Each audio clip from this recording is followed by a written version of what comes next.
अस्सलाम वालेकुम।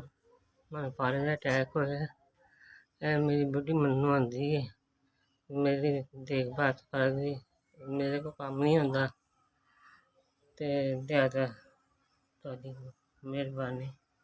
मैं राशन पा रहा। अस्सलाम वालेकुम।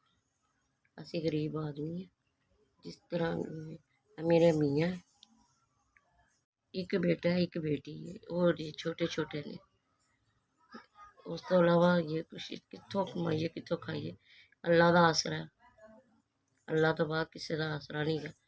दो भैन भरा हमसाए ने जेह्ड़े आके रोटी एक टाइम की भी दे जाते। की कर सकते हैं, किराए ते मकान है साडा। बस मेरे मियाँ की रिपोर्ट है, ना साढ़े अगे ना कोई साढ़े पीछे है। सानू अल्लाह का आसरा है तो तुसी साड़ी मदद करो जिस तरह भी। असी एक टाइम की रोटी खान तो भी आदत हुई है, जिस तरह असी कर लेंगे, साड़ा गुजारा नहीं होंदा। ताड़ी बहुत बहुत मेहरबानी, मेरी मदद करो।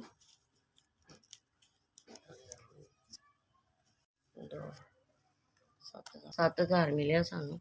अल्लाह में तंदुरुस्ती देवे, उन्होंने भला हो जिन्होंने सानू दिता। उन्होंने साड़ी मदद की, अल्लाह उन्होंने मदद करे।